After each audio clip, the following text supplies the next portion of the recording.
बात शुरू करना चाहूंगा मान्यवर।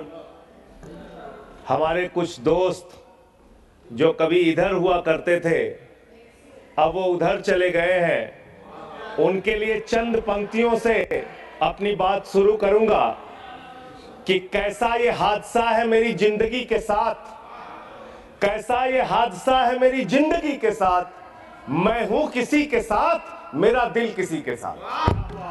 तो जो लोग उधर चले गए मान्यवर, उनका दिल हमारे साथ है, भले वो किसी के साथ हो।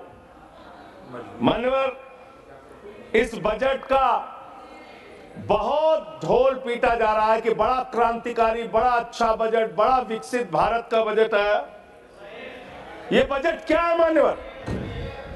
पूरे देश को पता चलना चाहिए कि भारत माता की सेना रक्षा के लिए जो बजट आता है, उस बजट में कटौती करने का काम किया गया। 9.6% से घटाकर 9.43% किया गया। भारत का अन्नदाता किसान जो अपने खून पसीने से देश को चलाने का काम करता है मान्यवर, उसका बजट, कृषि का बजट 3.2% से घटाकर 3.15% किया गया। स्वास्थ्य का बजट, हिंदुस्तान 144 करोड़ लोगों का देश है मान्यवर, लेकिन बड़े अफसोस के साथ कहना पड़ रहा है कि स्वास्थ्य का बजट 1.97% से घटाकर 1.85% किया गया। ट्रांसपोर्ट का बजट 11.48% से घटाकर 11.28% किया गया। पेंशन, जहां एक तरफ पुरानी पेंशन की बहाली की मांग हो रही है, लाखों कर्मचारी सड़क पर है और मांग करते हैं कि पुरानी पेंशन बहाल किया जाए।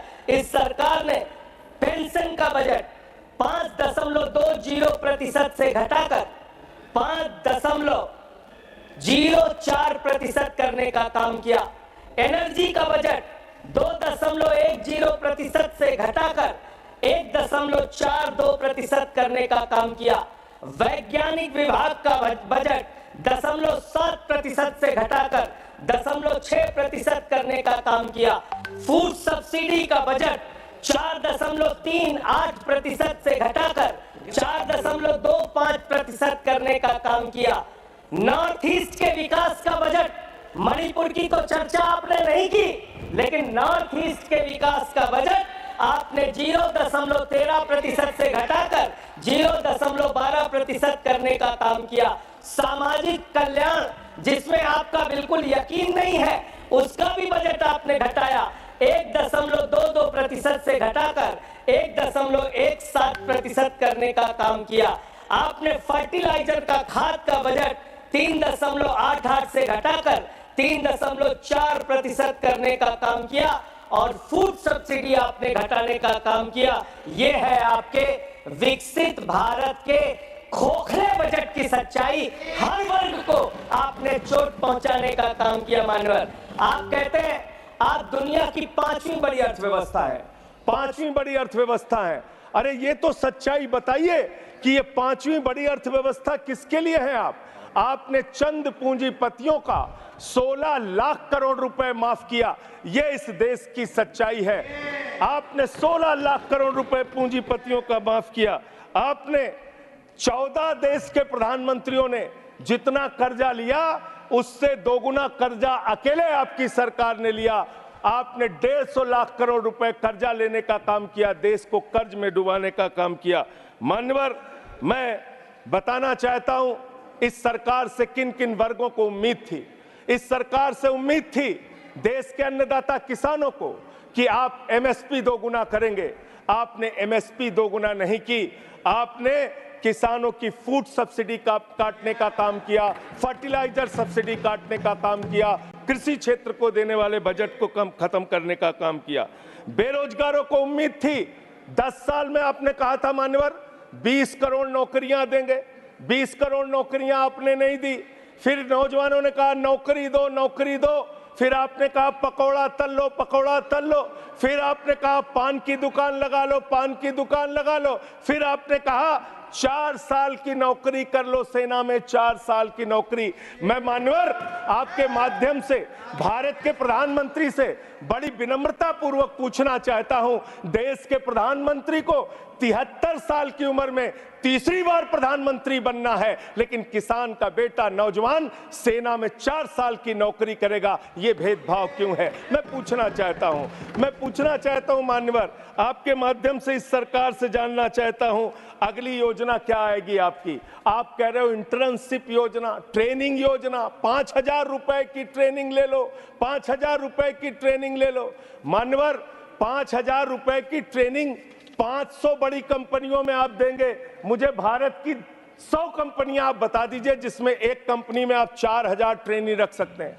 एक कंपनी बता दीजिए जिसमें आप 4,000 प्रशिक्षु आप रख सकते हैं ट्रेनिंग के तौर पे। ये भी आपका आंकड़ा सिर्फ एक जुमला है, इसके अलावा कुछ नहीं है। आज अब मुझे लगता है एक ही योजना बाकी रह गई है मान्यवर, वो योजना है कि हमारी भारत की सरकार, आदरणीय नरेंद्र मोदी जी की सरकार अगली योजना लेके आएगी कि इस देश के नौजवानों को मुफ्त में 5 करोड़ कटोरा बांटा जाएगा। भीख मांगो योजना लाने का काम ये लोग करेंगे। मान्यवर, इस देश में आपने अर्थव्यवस्था को लेकर कहा पांचवी बड़ी अर्थव्यवस्था है। वो 5वीं बड़ी अर्थव्यवस्था का लाभ किसको मिल रहा है? आपके चंद पूंजीपति मित्रों को, जिसका 16 लाख करोड़ रुपए आपने माफ किया, जो हजारों करोड़ लूटकर हिंदुस्तान से चले गए। मान्यवर, मैं बड़ी विनम्रता पूर्वक कहना चाहता हूं, मित्रों बड़ी डिलीटेड जी, डिफिकल्टी। ठीक है सर। मान्यवर, मैं बड़ी विनम्रता पूर्वक आपके माध्यम से पूछना चाहता हूं, क्या इस देश की अर्थव्यवस्था में रेहड़ी पटरी वालों का कोई योगदान नहीं? जो 10 करोड़ रेहड़ी पटरी वाले पूरे देश में हैं, उनका कोई योगदान नहीं है क्या मान्यवर? वो भी सरकार को टैक्स भरते हैं। आपकी सरकार उनको भी फूटी आंख से देखना नहीं चाहती। आपने रेहड़ी पटरी वालों को कहा अपने नाम के आगे नेम प्लेट लगाओ, अपने नाम के आगे नेम प्लेट लगाओ। हिंदू हो कि मुसलमान, दलित हो कि पीछे, आदिवासी हो, क्या हो ये बताओ। मैं पूछना चाहता हूं, आपके माध्यम से सरकार के कहना चाहता हूं मान्यवर, अगर नेम प्लेट लगवाना है तो लगवाइए गले में नेम प्लेट। नीरव मोदी के गले में नेम प्लेट लगवाइए कि 20,000 करोड़ रुपए हिंदुस्तान का वो बाकी है, लगवाइए नेम प्लेट। 10,000 करोड़ रुपए विजय माल्या हिंदुस्तान का बाकी है, लगवाइए नेम प्लेट गले में। ललित मोदी के कि 3,000 करोड़ रुपए हिंदुस्तान का लूट के भाग गया, लगवाइए नेम प्लेट मान्यवर। मैं कहना चाहता हूं नितिन संदेशरा के कि वो 6,000 करोड़ रुपए हिंदुस्तान का लूट के भाग गया, लगवाइए नेम प्लेट।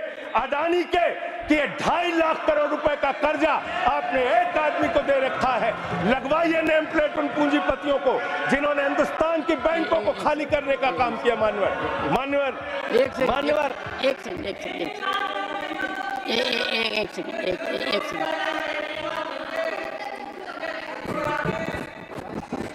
सेकंड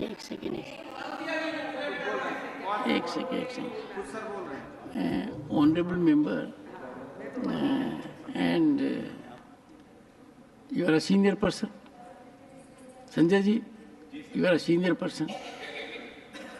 धारा प्रवाह में आप काफी कुछ कह गए फिगर्स के बारे में, बाकी तो you can make your point, no difficulty about it। One second, तो the figures which you have given, you will have tough time in proving them because these have been taken in stride, so all that will be deleted and we will, unless you have real factually firmed up material, use a name। Make your point। ठीक है sir, ठीक है sir, thank you sir, make your point। Thank you sir. मानवर, मैं तो ये कहना चाह रहा था आपके माध्यम से कि इस तरह के काम देश के अंदर नहीं होने चाहिए।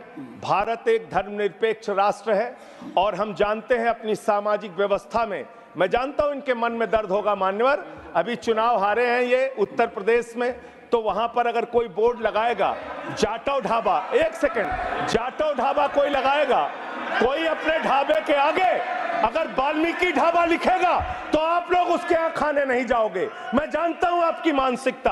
आप वो लोग हैं जिन्होंने भारत के तत्कालीन राष्ट्रपति श्री रामनाथ कोविंद जी को प्रभु श्री राम के मंदिर के शिलान्यास में नहीं बुलाया। आप वो लोग हैं जिन्होंने मौजूदा राष्ट्रपति श्रीमती द्रौपदी मुर्मू जी को राम मंदिर के उद्घाटन में नहीं बुलाया। आप दलितों से, पिछड़ों से, आदिवासियों से, अल्पसंख्यकों से, मुसलमानों से नफरत करने का काम करते हैं। यह आपकी सच्चाई है। इसलिए नेम प्लेट मत लगवाइए। नेम प्लेट लगवाना है तो जिन्होंने देश की बैंकों को लूटा है उनका नेम प्लेट लगवाइए। और मान्यवर, मैं आपसे, आपके माध्यम से इस सरकार से कहना चाहता हूं, इनका बजट पढ़ रहा था मान्यवर, जेलों को भी इन्होंने कम बजट दिया। अरे जेल का बजट तो बढ़ा दीजिए, 300 करोड़ रुपए जेल का बजट बढ़ा दीजिए। अरे अभी हमको जेल में भेजा है, कल तुमको जेल में आना है, तुम सबको जेल में आना है। जेल का बजट बढ़ा दो, जेलों को ठीक कर दो, अगला नंबर तुम्हारा है, तुम्हें जेल में आना है। कम से कम जेलों को तो ठीक कर दो, अगला नंबर तुम्हारा। मैं जेल के बजट पे बोल रहा हूँ मानवर, मैं जेल के बजट पे 300 करोड़ दिया, इनको जेल में आना है। वन सेकेंड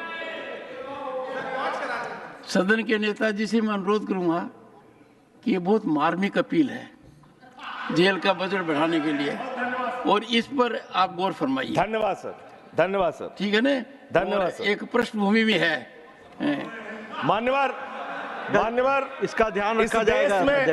इन्होंने न्यायपालिकाओं के लिए जो बजट रखा वो नाकाफी है। 5 करोड़ केसेस पेंडिंग है इस देश के अंदर, और 6 लाख लोगों को पूरे देश में जेलों में रखा गया है, जिसमें करीब 76% अंडर ट्रायल हैं। इसका मतलब आपका मकसद न्याय दिलाना नहीं है, आपका मकसद किसी मामले की सच्चाई तक पहुंचना नहीं है, आपका मकसद है पकड़ पकड़ के एक एक व्यक्ति को जेल में डालना। आपने दिल्ली के मुख्यमंत्री को, जिनकी शुगर 36 बार 50 से नीचे जा चुकी है, आपने दिल्ली के मुख्यमंत्री को पकड़ के जेल में डाल दिया। नहीं मानवर, अब इनको बार बार मौका मत दीजिए, मुझे अपनी बात पूरी करने दीजिए। I am not yielding sir, I am not. आपने 2 बार कहा, हैबिट बना लिया इन्होंने सर। दिल्ली के मुख्यमंत्री को सर इन्होंने पकड़ के जेल में डाल के रखा, दिल्ली के शिक्षा मंत्री को इन्होंने 2 साल से जेल में रखा, दिल्ली के स्वास्थ्य मंत्री को इन्होंने 2 साल से जेल में रखा।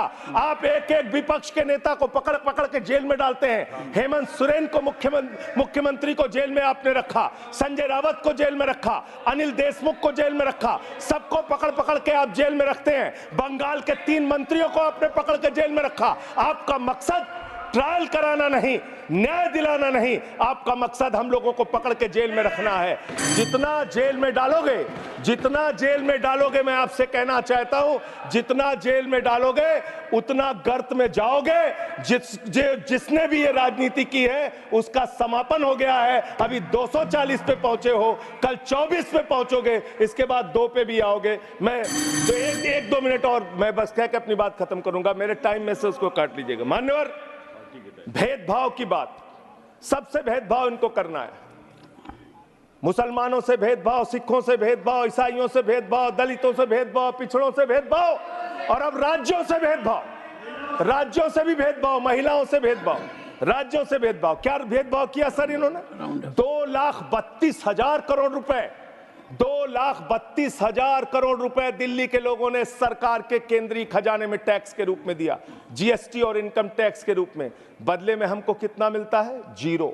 9 साल से आप दिल्ली को बजट नहीं देते। पंजाब के लोग, बस मेरे में से काट लीजिएगा सर, 1-2 मिनट काट लीजिए, पार्टी के उसमें से काट लीजिएगा। पंजाब के लिए सर, पंजाब का किसान अपना खून पसीना बहा के खेत में गेहूं पैदा करता है, धान पैदा करता है। आपने 8,000 करोड़ रुपए पंजाब के विकास का पैसा रोक रखा है, विपक्ष के राज्यों का पैसा आपने रोक रखा है। ये भेदभाव क्यों कर रहे हैं आप क्यों कर रहे हैं? आप लिखते हैं राज्यों के विकास से देश का विकास है, ये आप राज्यों का विकास कर रहे हैं।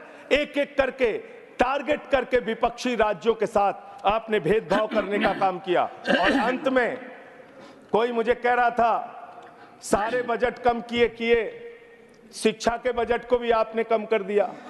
मैंने इन लोगों से कहा शिक्षा से इनका कोई लेना देना नहीं है, शिक्षा से इनका कोई लेना देना नहीं मान्यवर। क्यों लेना देना नहीं है? क्योंकि दिल्ली विश्वविद्यालय में मनुस्मृति पढ़ाने जा रहे हैं ये लोग। मनुस्मृति पढ़ाएंगे कि दलितों के, पिछड़ों के, जिनको आप शूद्र कहते हैं, आप शूद्र कहते हैं, अगर वो श्लोक सुन लेंगे तो उनके कान में पारा आप कैसे डालेंगे? ये पढ़ाई आप कराने जा रहे हैं दिल्ली विश्वविद्यालय में, ये पढ़ाई आप कराने जा रहे हैं। इसलिए मान्यवर, मैं आपसे यही कहना चाहता हूं, ये बजट हिंदुस्तान के किसान के खिलाफ है, ये बजट हिंदुस्तान के नौजवान के खिलाफ है, ये बजट हिंदुस्तान के व्यापारियों के खिलाफ है, ये बजट सिर्फ और सिर्फ मोदी जी के मित्रों के लिए बनाया गया है, मित्रों के लिए बनाया गया है, मित्रों के लिए बनाया गया है। The later part will not go on record. Honorable members, yes, honorable members, I am privileged and honored to be Chancellor of Delhi University. The honorable member has made some reflections. They are far distanced from reality. As Chancellor of Delhi University, one second. As Chancellor of Delhi University, I am updating myself every fortnight. And this university is rising in excellence. Therefore, the observations of the honorable member, perhaps you need to check up. If you check up, we'll tell you. Secondly,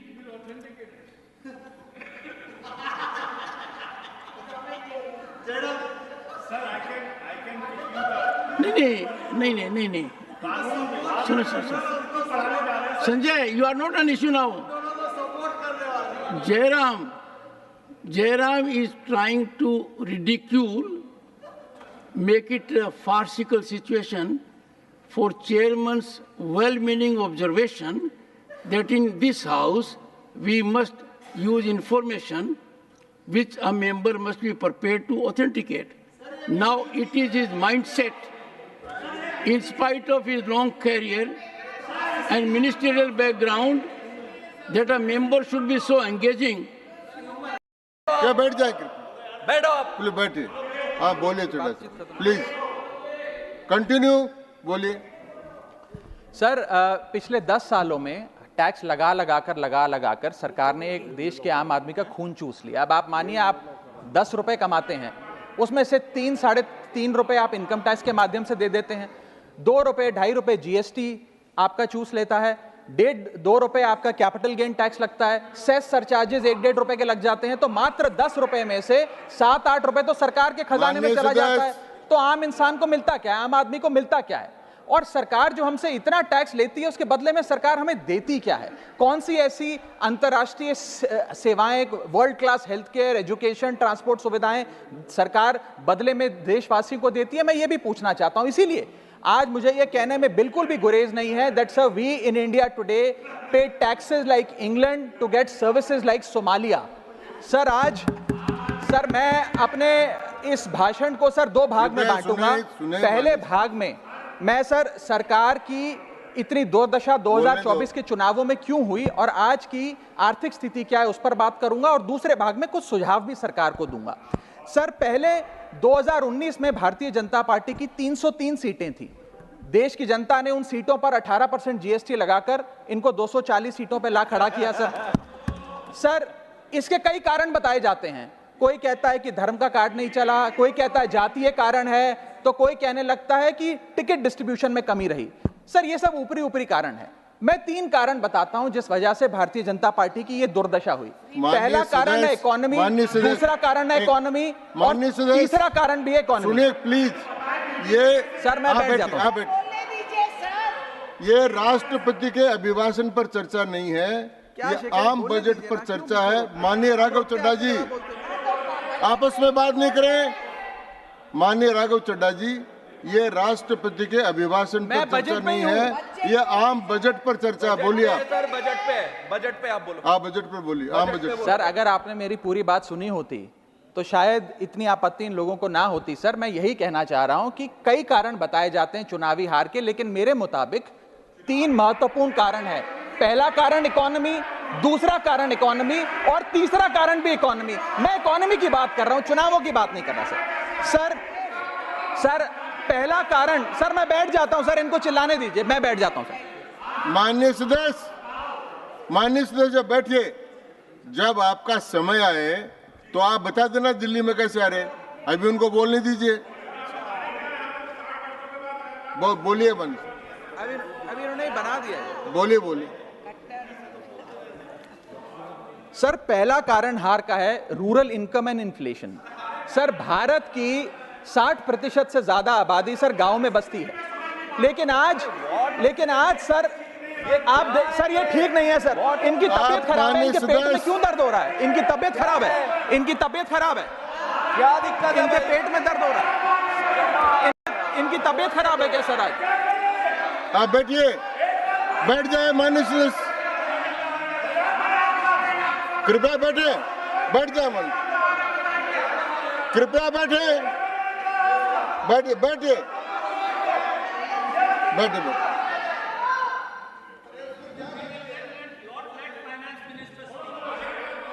आप माननीय सदस्य disturb मत करें, इनको बोलने दें, आपको बोलने का अवसर मिलेगा, अभी इनको बोलने दें। हाँ सर मैंने 2.5 मिनट बोला, उसमें 5 बार इन्होंने इंटरप्ट किया है। मैं अपना समय सूद समेत इनसे वसूलूंगा सर मैं आगे चलता हूं sir.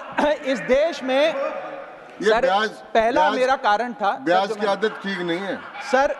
Rural income and inflation sir, आज rising rural inflation, rural unemployment, low crop yield, income inequality, farmer debt, high input cost, low income, no MSP और क्रॉप लॉसेस के चलते ये आलम है सर कि रूरल इनकम ग्रोथ वित्तीय वर्ष 23-24 में डेकेडल लो पे।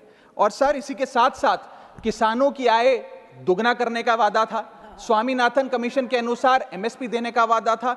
वो वादे जब पूरे नहीं हुए तो आलम यह है सर कि पिछले 25 महीने लगातार रियल रूरल वेजेस डिक्लाइन पर हैं लगातार। और इसके साथ साथ यूपीए के दौरान, कांग्रेस पार्टी की सरकार के दौरान फार्म वेजेस में 8.5% का इजाफा देखा गया था।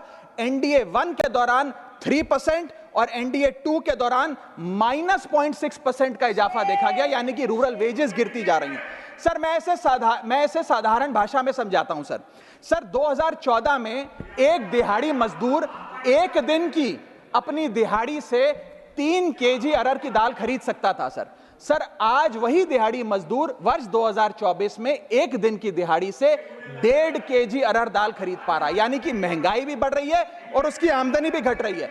इसका नतीजा क्या हुआ सर? इसका नतीजा यह हुआ कि इनका वोट शेयर घटा, रूरल एरियाज में 5% भाजपा का वोट शेयर घटा, इनके खुद के यूनियन एग्रीकल्चरल मिनिस्टर चुनाव हार गए और 398 रूरल सीट्स में से 2019 में इनको 236 मिली थी, आज 398 सीट्स में से इस बार मात्र 165 सीटें मिली हैं, यानी कि रूरल इंडिया में इनको नकार दिया गया है सर दूसरा मेरा जो आज देश में आर्थिक स्थिति है जिसके कारण इनकी भी ये चुनावों में दशा हुई, उसका है फूड इन्फ्लेशन। सर थाली का बजट बिगड़ गया सर, आटा हो, दूध हो, चावल हो, दही हो, हर वस्तु पे महंगाई का आलम है, जीएसटी का आलम है और लगातार इस देश में फूड इन्फ्लेशन बढ़ता जा रहा है।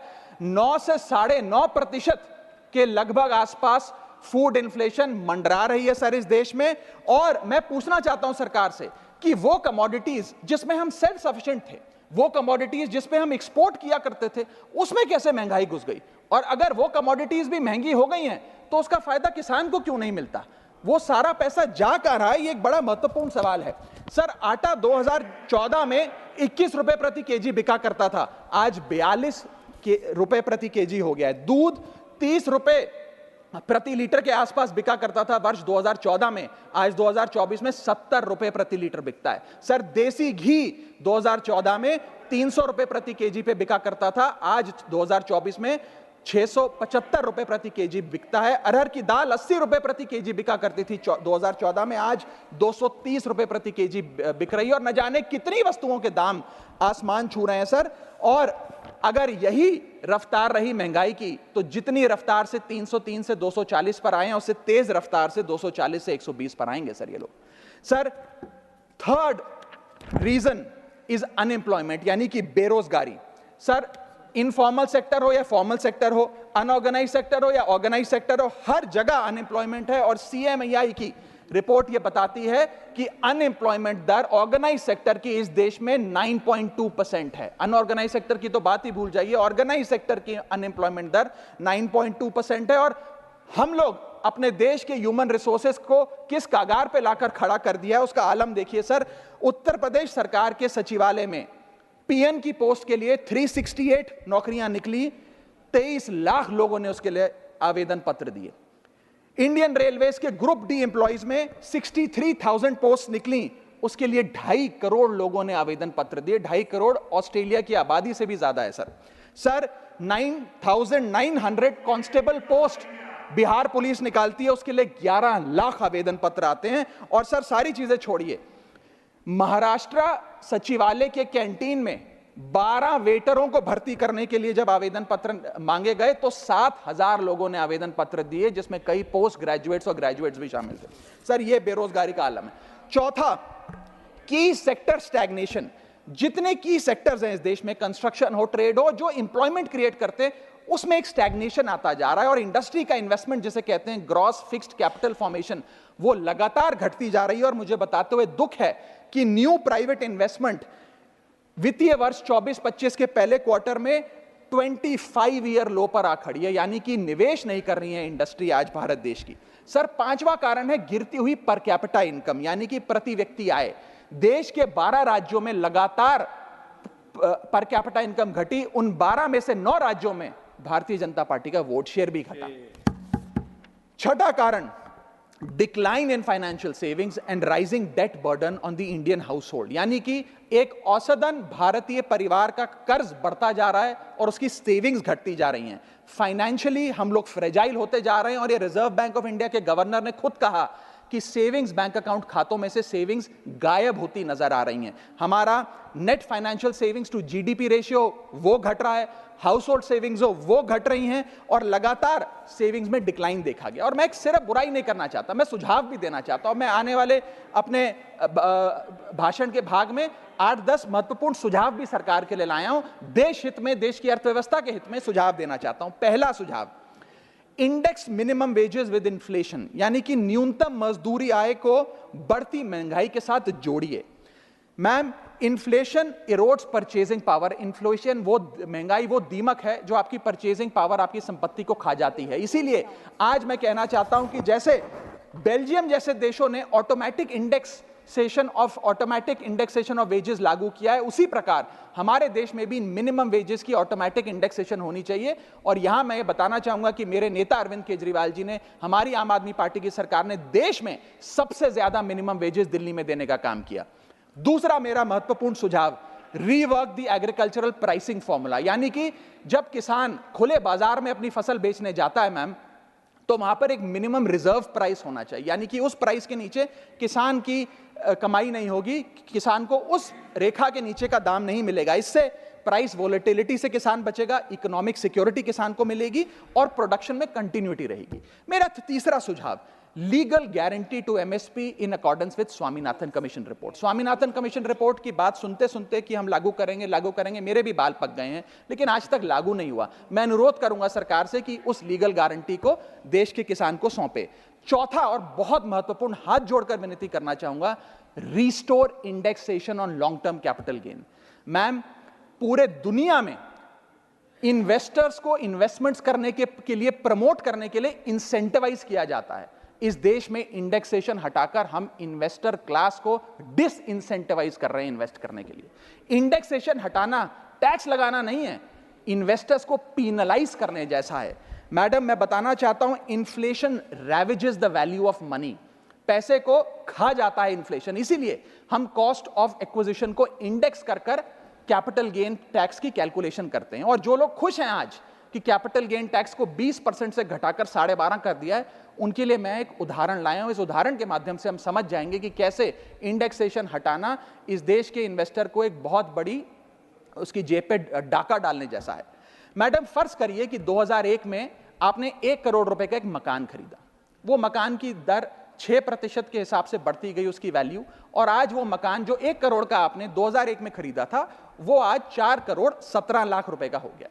अब दो सिनेरियो हैं, एक इंडेक्सेशन का सिनेरियो जिसमें आप बेचें उस पर टैक्स लगे, और एक नया सिनेरियो जिसमें आप उसे बेचेंगे तो नई रेट के अकॉर्डिंग उस पर टैक्स लगेगा। मैं पहले पुराने सिस्टम के हिसाब से, इंडेक्सेशन वाले सिस्टम के हिसाब से उस पर कितना टैक्स लगेगा वो आपको बताना चाहता हूं।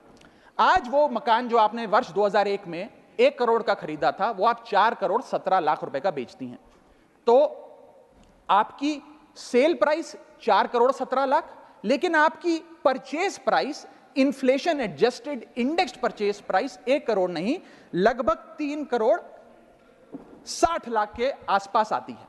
यानी कि आपका sale price minus purchase price, जो प्रॉफिट ऑन सेल है, वो 54 लाख रुपए होता है।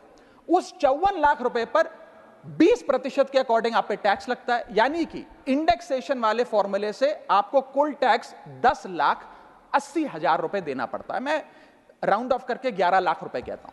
लेकिन जो नई व्यवस्था है जिसमें इंडेक्सेशन आपसे छीन लिया गया है, उसमें sale price 4 crore 17 lakh, cost price 1 crore, मुनाफा 3 करोड़ 17 लाख, उस पर 12.5% टैक्स, यानी कि टैक्स कुल मिलाकर आपका बनता है 39,62,000। यानी कि नई व्यवस्था में वही 1 करोड़ का मकान अगर आप बेचेंगे आज 4 करोड़ 17 लाख का, तो आपको लगभग 40 लाख रुपए टैक्स देना पड़ेगा, और पुरानी व्यवस्था में आपको मात्र 11 लाख रुपए टैक्स देना पड़ेगा। यानी कि 40 माइनस 11 लगभग 29 लाख रुपए का एडिशनल टैक्स आपको देना पड़ेगा मात्र 1 करोड़ रुपए के प्लॉट की सेल पर। यह है इंडेक्सेशन का खेल। इसीलिए indexation long term capital investments के लिए अति आवश्यक है। मैं सरकार से अनुरोध करूंगा कि उसे ना हटाएं, और आज मैं इस सदन में भविष्यवाणी करता हूं, अगर आपने इंडेक्सेशन वापस लागू नहीं किया तो 3 चीजें होने जा रही हैं इस देश में। पहला, रियल एस्टेट में इन्वेस्टमेंट गिरने वाली है और लोग अपना ड्रीम होम कभी नहीं खरीद पाएंगे। दूसरा, अंडर वैल्यूएशन होगी प्रॉपर्टी डील्स की, सब लोग सर्कल रेट पे प्रॉपर्टी खरीदेंगे बेचेंगे, कोई असल कीमत नहीं बताएगा। और थर्ड थिंग जो इस देश में होने जा रही है, रियल एस्टेट सेक्टर में भारी तादाद में ब्लैक मनी आने जा रहा है अगर आपने ये इंडेक्सेशन का फैसला वापस नहीं लिया। मेरा 5वां सुझाव सरकार को, फाइनेंशियल सेविंग्स को इंसेंटिवाइज करिए। डेट में, इक्विटी में, म्यूचुअल फंड्स में, बैंक डिपॉजिट्स में फाइनेंशियल इन्वेस्टमेंट्स, और खास करके जो 24 से 36 महीने से अधिक लोग अपनी इन्वेस्टमेंट रखते हैं उन्हें इंसेंटिवाइज करिए, टैक्स मत करिए, पीनलाइज मत करिए। और मैं कहूंगा आने वाले समय में आपको लॉन्ग टर्म कैपिटल गेन पे टैक्स अबॉलिश करने के लिए भी सोचना चाहिए, ना कि उसे सिर्फ कम करना चाहिए। छठा मेरा सुझाव, review, revise and simplify GST. GST जिसे गहरा संकट टैक्स या गब्बर सिंह टैक्स के नाम से आज देशवासी जानते हैं, रोटी हो, कपड़ा हो, मकान हो, हर चीज पे जीएसटी लगा लगाकर हमने इस देश के इन्फ्लेशन पर भी जीएसटी लगा दिया, सारी चीजें महंगी हो गई। मेरा सुझाव है सरकार से कि इस जीएसटी के पूरे फ्रेमवर्क को कॉम्प्रिहेंसिवली स्टडी कर रिवाइज करिए। एक्सपोर्ट ओरिएंटेड सेक्टर्स में जीएसटी कम करिए ताकि हम ग्लोबली कंपेटिटिव बन सकें। एसएमई सेक्टर जो नौकरियां देता है, छोटे उद्योग हैं, उसमें जीएसटी कम करिए। और एसेंशियल कमोडिटीज, दूध, दही, चावल, रोटी, चावल, आटा, उस पर कम से कम जीएसटी विड्रॉ करिए। मेरा 7वां मेरा सुझाव, give more to states. India is a union of states. States की जेब में थोड़ा पैसा डालिए। कोलिशन पॉलिटिक्स के कंपल्शन हम समझते हैं कि आपको बिहार को, आंध्र प्रदेश को ज्यादा पैसा देना था, लेकिन उन राज्यों ने जिन्होंने आपको भरपूर वोट दिया, गुजरात ने, दिल्ली ने, मध्य प्रदेश ने, उड़ीसा ने, झारखंड ने, छत्तीसगढ़ ने, जिन लोगों ने अपने राज्यों की लगभग सारी सीटें आपकी झोली में डाल दी, उनसे क्या गलती हुई? उन राज्यों को आपने दिया एक एक झुंझुना और बाकी 2 राज्यों को पे सब कुछ लौटा दिया। तो ये डिस्क्रिमिनेटरी फेडरलिज्म नहीं होना चाहिए, कोऑपरेटिव फेडरलिज्म होना चाहिए। ये गुहार में लगाना चाहूंगा। और इस सरकार को एक बुरी आदत है सेस और सरचार्ज लगाकर पैसा वसूलने की। सेस और सरचार्ज वो टैक्स है सरकार का जिसे उन्हें राज्यों के साथ बांटना नहीं पड़ता, वो डिविजिबल पूल में नहीं जाता।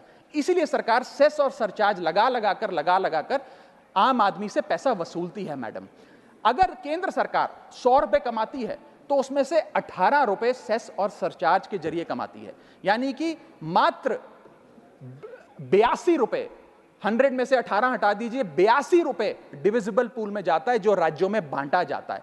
18 रुपए सीधा सरकार की जेब में जाता है। मैं अनुरोध करूंगा कि सेस और सरचार्ज की या तो इस प्रथा को बंद करें या वो भी डिविजिबल पूल में डालकर स्टेट्स के साथ बांटे। मेरा 8वां सुझाव, जीएसटी कॉम्पनसेशन जो राज्यों के लिए बंद कर दिया गया है उसे कम से कम 5 साल और दीजिए।